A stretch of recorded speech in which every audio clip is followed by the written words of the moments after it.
ఈ రోజు మనకు రాజధాని ఏది అంటే ఏదో మనకే అర్థం కాని పరిస్థితి. ఒకటైనా ఉందా అంటే ఏదీ లేదు, ఒకటి కూడా లేదు. మరి ఏమి సాధించుకున్నట్టు?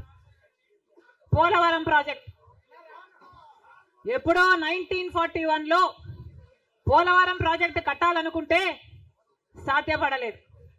ఆఖరికి రాజశేఖర్ రెడ్డి గారు ముఖ్యమంత్రి అయిన 2004లో రాజశేఖర్ రెడ్డి గారు జలయజ్ఞంలో భాగంగా పోలవరం ప్రాజెక్టును స్థాపించడం జరిగింది. రాజశేఖర్ రెడ్డి గారు ముఖ్యమంత్రిగా ఉండగా పోలవరం ప్రాజెక్టు చెందిన కుడి ఎడమ కాలువల పనులు కూడా చాలా శాతం చేశారు రాజశేఖర్ రెడ్డి గారు.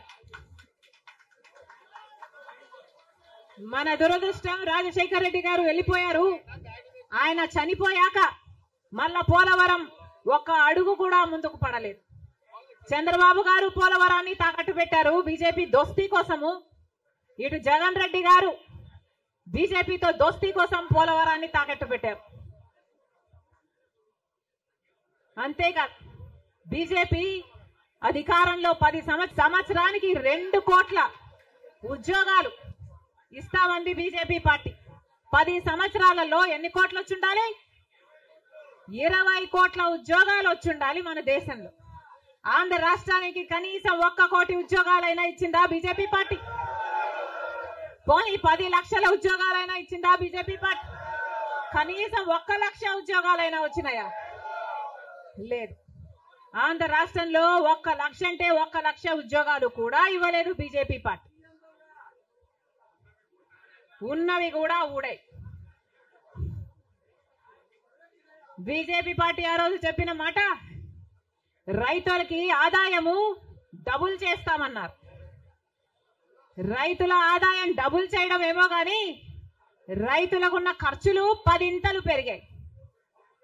ఈరోజు అప్పు లేని రైతు ఉన్నాడా?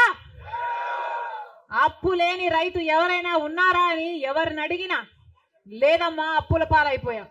రైతన్నవాడు ఆత్మహత్యలు చేసుకున్నా గానీ ఎవ్వడు పట్టించుకునేవాడు లేడు. మరి ఎందుకున్నట్టు బీజేపీ పార్టీ అధికారంలో ఏం చెప్పారు? స్విస్ బ్యాంకులలో విదేశాలలో ఉన్న బ్లాక్ మనీ మొత్తము తీసుకొస్తాము, అన్ని పేదల చేతుల్లో పెడతాము అని చెప్పింది బీజేపీ పార్టీ. పెట్టారా? పేదల చేతుల్లో 1 రూపాయినా పెట్టిందా బీజేపీ పార్టీ? మరి ఎందుకు నమ్మాలి బీజేపీ పార్టీని? టీడీపీ పార్టీకైనా జగన్మోహన్ రెడ్డికైనా ఎందుకు చెయ్యాలి బీజేపీ పార్టీతో దోస్తి? ఎందుకు వాళ్ళ ఎమ్మెల్యేలు ఎంపీలు రాజ్యసభ ఎంపీలతో సహా బీజేపీ పార్టీ తొత్తుల్లాగా ఎందుకు మారారు?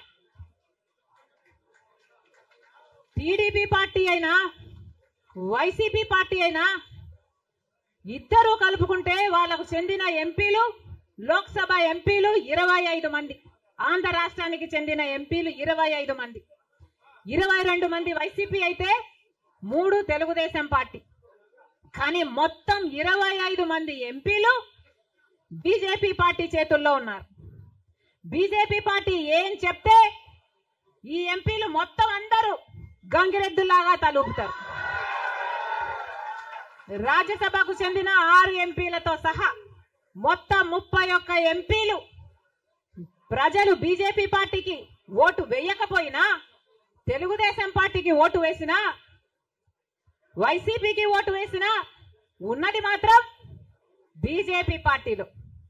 మరి ప్రజలు వైసీపీకి గాని తెలుగుదేశం పార్టీకి గాని ఎందుకు ఓటు వేయాలి? బీజేపీ పార్టీకే ఓటు వేయొచ్చు కదా.